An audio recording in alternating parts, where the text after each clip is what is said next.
आज का जो अपना एक्सपेरिमेंट है वो है KCL and KVL verification in an AC circuit. तो पहले हम एक्सपेरिमेंट करने से पहले बात करेंगे कि क्या क्या कम इक्विपमेंट हैं, कौन कौन से मीटर हैं, उनके क्या क्या स्पेसिफिकेशन है। तो सबसे पहले देखिए, ये आपका जो दिख रहा है आपको, ये आपका वेरियक है, सिंगल फेज ये ऑटो ट्रांसफार्मर। इसमें क्या होगा कि जो सप्लाई है वो आपका फिक्स 230 आएगा, इधर से जो सॉकेट लगा हुआ है, और यहाँ से आप इसको 0 से लेकर और 260 और 270 तक वेरी कर सकते हैं इस तरह से घुमा के। जैसा कि आप देख पा रहे हो, ये जो इंडिकेशन है ये आपको शो करेगा वोल्टेज। फिर भी आपको एक्चुअल वोल्टेज जो है वो आपको इसके मल्टीमीटर की हेल्प से यहाँ पर टर्मिनल के अक्रॉस लगा के आप चेक कर सकते हो कि कितना वोल्टेज हम यहाँ से अप्लाई कर रहे हैं। तो एक तरह से क्या होगा, ये वेरिएबल AC सप्लाई हमें मिल रही है, क्योंकि हमारा जो पीछे से आ रहा है वो आ रहा है 230 वोल्ट फिक्स, जिसको हम यहाँ से वेरी करेंगे 0 से 270। जैसा कि हम सर्किट में अगर हम जिस तरह की एप्लीकेशन होगी उसी तरह से हम इसको यूज करेंगे। उसके बाद यदि हमें सर्किट में करंट मेजर करना होता है तो ये एमीटर है, लिखा हुआ है एम्पियर AC। इसका मतलब ये AC एमीटर है, AC के केस में यूज होगा, ना कि DC के केस में। जैसा कि आप देख पा रहे हो, इसमें 3 टर्मिनल हैं, कॉम, 5 एम्पियर एंड 2.5 एम्पियर। तो इसमें जो कॉम वाला टर्मिनल है ये तो आपको यूज करना ही है, क्योंकि एक इनपुट वायर होगा और एक आउटपुट वायर होगा। एमीटर हमेशा सीरीज में लगता है, तो एक इनपुट होगा, सेकंड आउटपुट होगा। अब आउटपुट आप 2.5 से भी ले सकते हो और 5 से भी ले सकते हो। अगर आपके सर्किट का जो करंट है वो 2.5 के अंडर में है तो आपको यहाँ कनेक्शन लगाना है सेकंड वायर का। यदि आपका सर्किट करंट 5 एम्पियर की रेंज में है तो आपको यहाँ लगाना है। 2.5 से ग्रेटर है और 5 से कम है तो यहाँ लगाओगे। यदि 5 से ज़्यादा है तो आप दूसरा एमीटर यूज करोगे, ये यूज नहीं होगा। जैसा कि आप देख पा रहे हो कि यहाँ पे 2 स्केल दिया हुए हैं, 2.5, 2.4 लिखा हुआ और एक लिखा हुआ 4.8। तो यानी जब आपका कनेक्शन 2.5 के पास होगा तो आपको नीचे वाला स्केल देखना है, जब आपका कनेक्शन 5 एम्पियर में होगा तो आपको ऊपर वाला देखना है। ये हो गया आपका एमीटर का काम। उसके बाद आता है वॉट मीटर।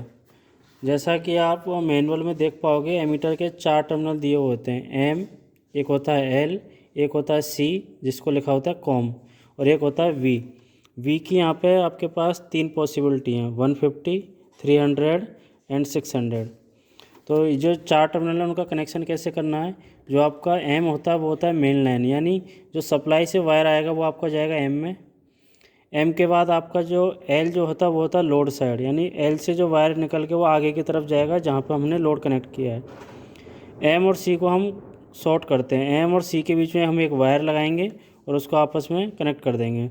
उसके बाद आपके पास V वाला जो वायर है आपका बैक होके न्यूट्रल की तरफ जाएगा। अब आपको देखना ये है कि आपको कौन सा यूज करना है, 150, 300 और 600। तो अभी हम काम कर रहे हैं सिंगल फेज AC पर, और सिंगल फेज AC का जो वोल्टेज होता है वो होता है 230 वोल्ट। तो 230 वोल्ट के लिए अगर हम 150 यूज करेंगे तो ये इससे एक्सीड करेगा और ये कॉइल जल जाएगी। तो हमें क्या करना है, 300 वाला यूज करना है।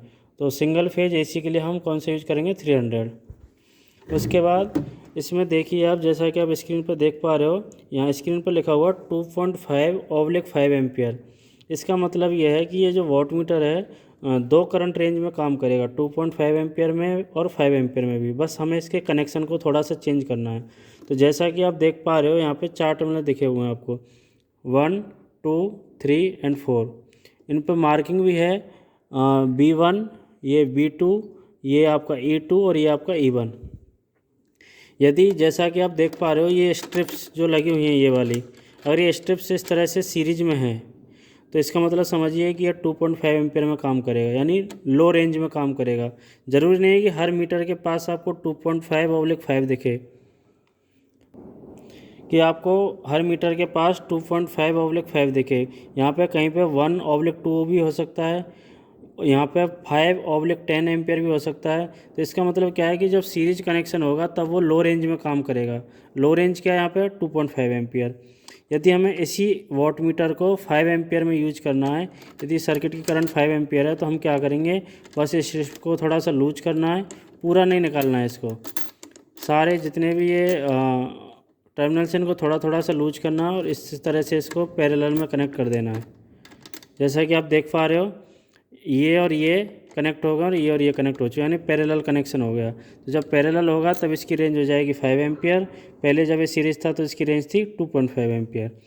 आपको केवीएल के अंदर आपको 2.5 एम्पियर में रखना है, क्योंकि केवीएल में जो करंट है 2.5 के अंदर ही रहेगी।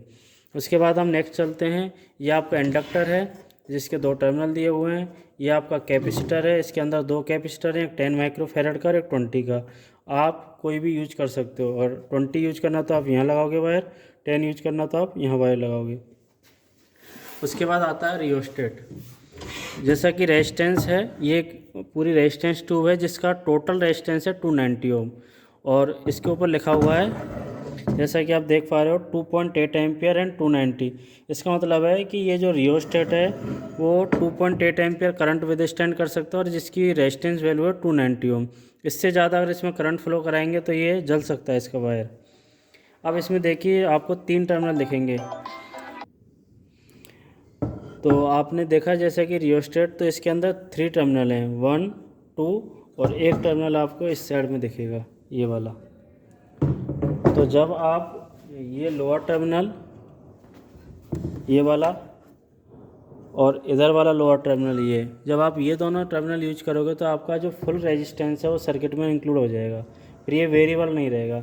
वेरिएबल के लिए क्या करना है आपको ये टर्मिनल तो यूज ही करना है, और सेकंड टर्मिनल आपको ये यूज करना है, या फिर आप उधर वाला यूज कर सकते हो, ठीक है।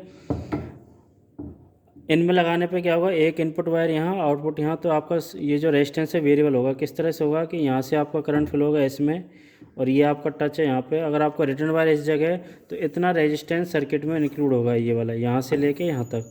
जैसे जैसे मैं इसको बढ़ाता जाऊँगा, और वायर अगर अपने यहाँ लगे हुए हैं तो ये सर्किट का रेजिस्टेंस बढ़ता जाएगा। अगर मैं इसको इधर लाऊँगा तो सर्किट का रेजिस्टेंस क्या होता जाएगा, कम होता जाएगा। आपको प्रैक्टिस ये करनी है केवीएल के अंदर कि आपको इस रेजिस्टेंस को मिडिल में रखना है, जिससे सर्किट में कुछ ना कुछ रेजिस्टेंस रहे। अदरवाइज़ क्या होगा, अगर इसको कहीं कॉर्नर पर रख दोगे, मान चलो गलती से आपने यहाँ रख दिया, तो एक तरह से क्या हो गया, जीरो रेजिस्टेंस हो गया और शॉर्ट सर्किट हो सकता है। इसलिए आपको सेफ्टी के लिए इसे हमेशा कुछ ना कुछ इसकी वैल्यू रखनी है हमें।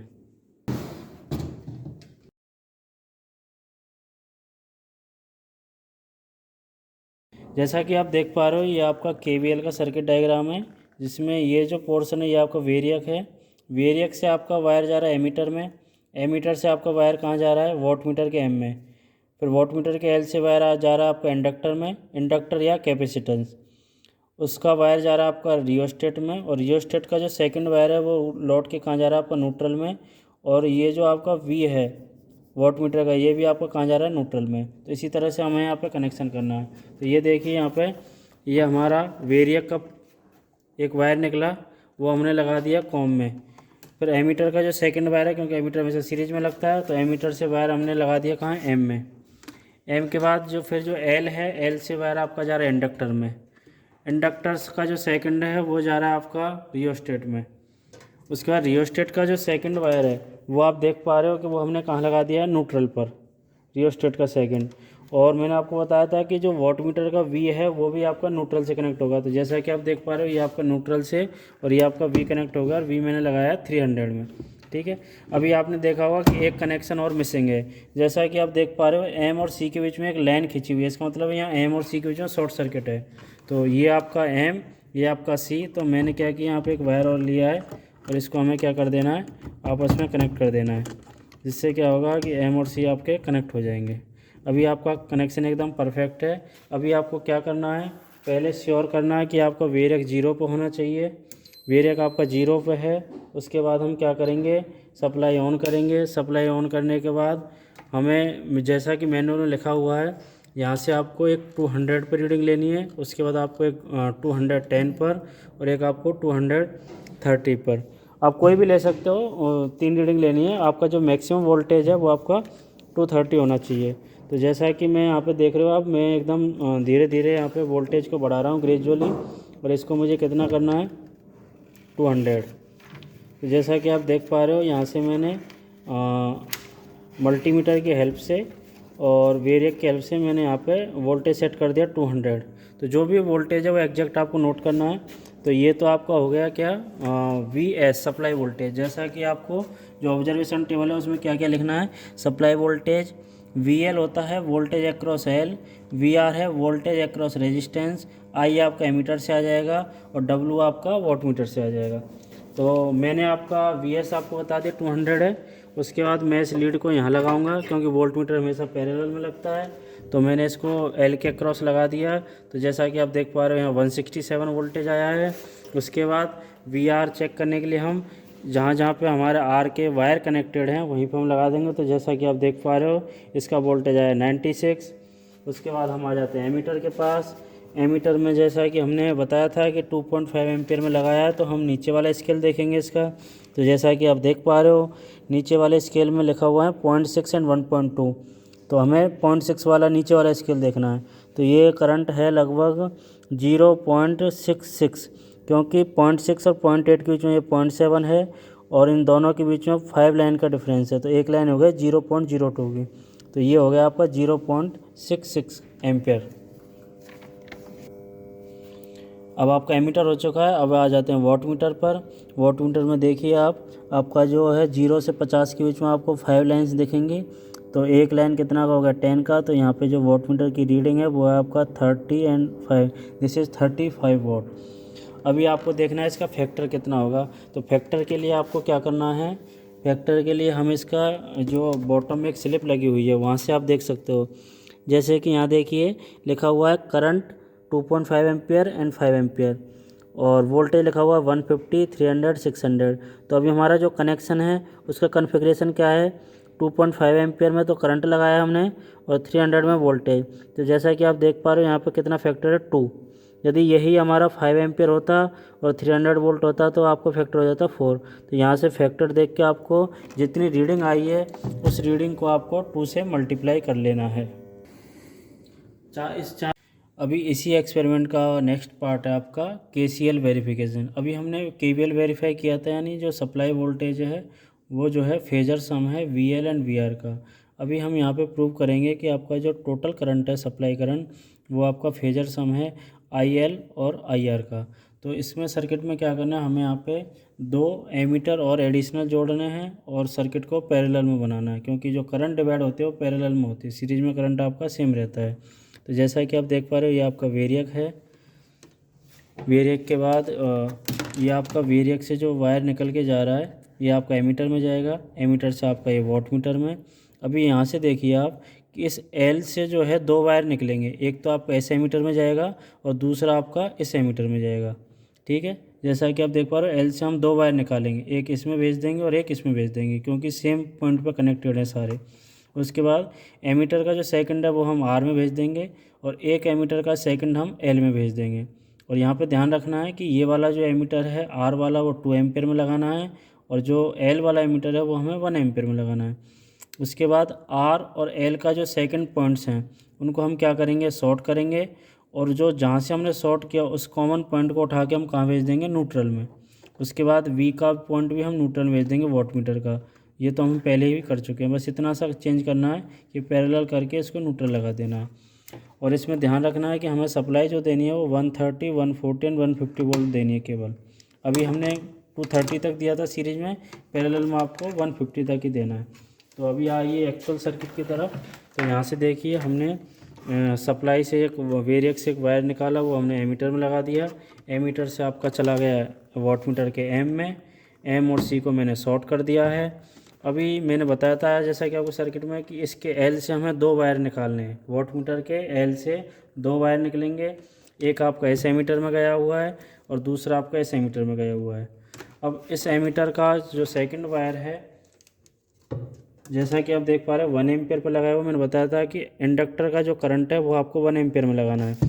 तो ये आपका वायर चला गया इंडक्टर में। उसके अलावा जो सेकंड एमीटर था उसका वायर चला गया ये रियोस्टेट में। उसके बाद रियोस्टेट और इंडक्टर का जो एक एक पॉइंट है सेकंड वाला वो आपको क्या करना है, शॉर्ट करना है। जैसा कि मैंने आपको बताया था कि दोनों का एक एक टर्मिनल आपको शॉर्ट करना है, और जहाँ पे आपने शॉर्ट किया है उसी पॉइंट से मैंने एक सेकंड वायर निकाला और वो मैंने कहाँ भेज दिया है, इसमें न्यूट्रल पर।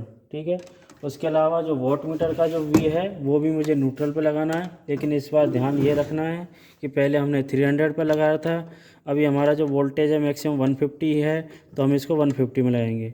अगर आप 300 में भी लगाते हो तो कोई दिक्कत नहीं है, लेकिन क्या होता है कि परसेंटेज ऑफ एरर बढ़ जाता है, तो हमें उतनी ही रेंज यूज करनी है जितना हमें रिक्वायर्ड है। ऐसा नहीं कि हम 150 वोल्टेज दे रहे और हम उसको 600 लगा दें, तो हमारे जो परसेंटेज है वो 4 टाइम्स बढ़ जाएगा। तो अभी हम एक रीडिंग लेंगे, आपको रीडिंग लेके बताएंगे किस तरह से रीडिंग लेनी है। अभी हम इस सप्लाई को ऑन करेंगे। सप्लाई ऑन करने से पहले आपको इंश्योर करना है कि ये यहाँ पे 0 पे होना चाहिए। जैसे ही मैंने स्विच ऑन किया उसके बाद मैं यहाँ से 140 वोल्ट अप्लाई करता हूँ। आपको इसमें 3 रीडिंग लेनी है, 130, 140 एंड 150। तो जैसा कि आप देख पा रहे हो मल्टीमीटर में आपको शो हो रहा है जितना आप वोल्टेज वेरी कर रहे हो वो। अभी मुझे इसको करना 130 वोल्ट। मैंने 130 वोल्ट सेट कर दिया यहाँ से। अभी आपका ये देख लेना, आपको सारे मीटर्स में डिफ्लेक्शन आ चुका है। ये जो मीटर है आपका फर्स्ट वाला, ये वाला मीटर आपका टोटल करंट शो कर रहा है, ये वाला। तो जैसा कि आप देख पा रहे हो 2.5 में, तो ये लगभग है 0.94 के समथिंग, क्योंकि 0.8 के बाद ये बड़ी लाइन 0.9 और 2 पॉइंट और हैं तो 0.94 हो गया लगभग। सेकंड आपका वॉट मीटर है पावर, तो पावर देख पा रहे हो 100 के बाद ये 1110, 110, 120, 130, 140, 150, तो ये हो गया आपका 115 वाट हो गया। अब इसमें फैक्टर आपका रहेगा 1। अगर आप इसकी टेबल से देखोगे तो 2.5 एम्पियर और 150 वोल्ट के लिए केवल इसका फैक्टर 1 ही रहेगा। अभी हम आगे चलते हैं।